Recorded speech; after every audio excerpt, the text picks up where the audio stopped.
Assalamualaikum warahmatullahi wabarakatuh. Perkenalkan, nama saya Gigi Junior Gustiawan, NPM 1708-10126. Saya di sini akan menjelaskan tentang jaringan saraf tiruan atau biasa disebut dengan CST.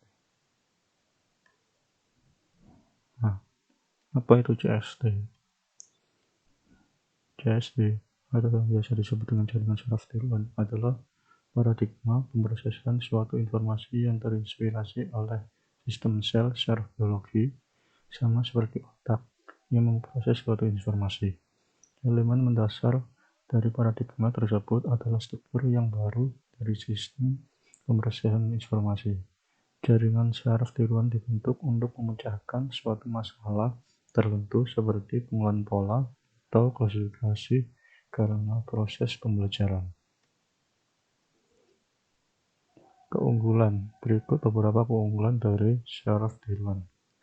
Yang pertama dari adaptive learning, suatu kemampuan untuk melakukan kegiatan yang didasarkan atas data yang diberikan pada saat pembelajaran atau dari pengalaman sebelumnya. Yang kedua dari self-organization, dapat membuat organisasi sendiri atau merepresentasikan informasi yang didapat pada saat pembelajaran. Yang ketiga dalam real-time operation, dapat menghasilkan perhitungan paralel dan dengan device hardware yang khusus yang dibuat akan memberikan keuntungan dengan adanya kemampuan tersebut. Yang keempat, fault tolerance. Melalui redundant information coding, kerusakan pada bagian tertentu dari jaringan akan mengakibatkan penurunan kemampuan. Beberapa jaringan mempunyai kemampuan untuk menahan kerusakan besar pada jaringan. Yang terakhir adalah kelebihan jaringan saraf tiruan terletak pada kemampuan belajar yang dimilikinya. Dengan kemampuan tersebut, pengguna tidak perlu merumuskan kaidah atau fungsinya. Jaringan saraf tiruan akan belajar mencari sendiri kaidah atau fungsi tersebut.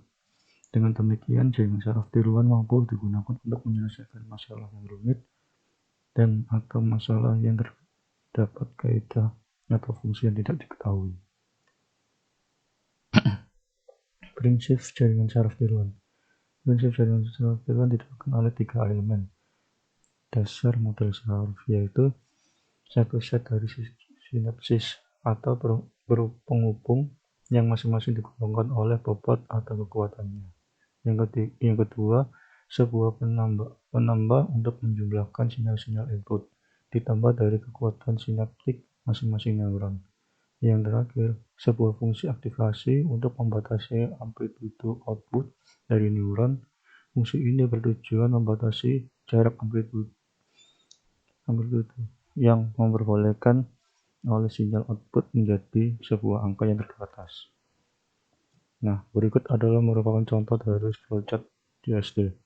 Mulai dari start, lalu ada fungsi input image dengan RGB sebagai berikut. Lalu diproses suatu image tersebut dan dibinarkan, lalu output matriksnya dan masuk ke proses lapisan input dengan lapisan tersembunyi, lalu masuk ke lapisan dengan lapisan output. Dan di sini jika nilai epoch sama dengan epoch maksimal dari RMS kurang dari sama dengan target error, jika tidak akan kembali ke proses lapisan input, jika ya akan menghasilkan output W, lalu disimpan ke dalam database dan finish. Arsitektur CST. Yang pertama dari arsitektur CST yaitu jaringan dengan lapisan tunggal atau disebut dengan single layer net. Dari single layer net, jaringan di lapisan tunggal hanya memiliki satu. Jaringan ini hanya menerima input, kemudian secara langsung akan mengolah input output tanpa harus melalui lapisan tersembunyi. Dan sebagai berikut adalah contohnya.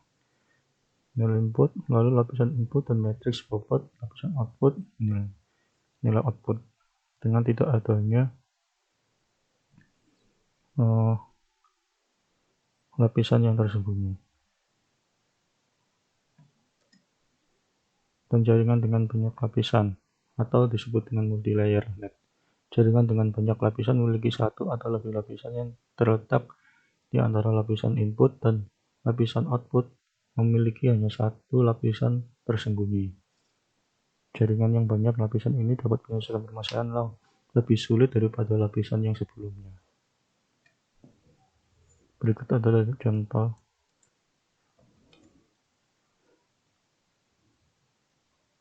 contohnya pemrosesan. Dan yang ketiga adalah jaringan dengan lapisan kompetitif, atau biasa disebut dengan competitive layer net. Hubungan antara neuron pada lapisan kompetitif ini tidak diperlihatkan pada diagram arsitektur, menunjukkan salah satu contoh arsitektur jaringan dengan lapisan kompetitif yang memiliki bobot dengan nilai berikut. Untuk bentuk lapisan kompetitif merupakan jaringan saraf neuron yang sangat besar. Interkoneksi antar neuron yang lapisan ini tidak ditunjukkan pada arsitektur seperti jaringan yang lain. Pada jaringan ini, sekumpulan neuron bersaing untuk mendapatkan hak menjadi aktif, atau sering pula disebut dengan prinsip winner takes all, atau menanglah yang mengambil sebuah bagiannya. Berikut adalah gambaran dari contohnya. Dari contoh penerapan, pada pelatihan tersebut yang dilakukan dengan merubah nilai penimbangan sehingga sesuai dengan kebutuhan yang dilakukan dengan membandingkan keluaran dari jaringan yang dengan targetnya. Mula-mula dilakukan random pada bobot W, kemudian dilakukan perhitungan perkalian antara input I dan bobot W. Nilai input 1, 2, 3 akan masuk ke T dan dengan nilai W sebagai berikut. Lalu langkah pertama adalah struktur CST yang digunakan adalah dua lapis, yaitu 2 unit masukkan kode biner ditambah 1 bias dan 1 unit keluaran kode biner 0 atau 1. Yang kedua, langkah kedua inisialisasi penimbangan diambil bilangan acak antara minus 0,15 sampai 0,15 sehingga 3 penimbangan yang menghubungkan antara unit pada lapisan masukkan dengan unit pada lapisan keluaran. Besar nilai laju pelatihan ditentukan 0 atau 1. Berikut adalah hasil dari perhitungannya. Dengan nilai biner tersebut dan menghasilkan output.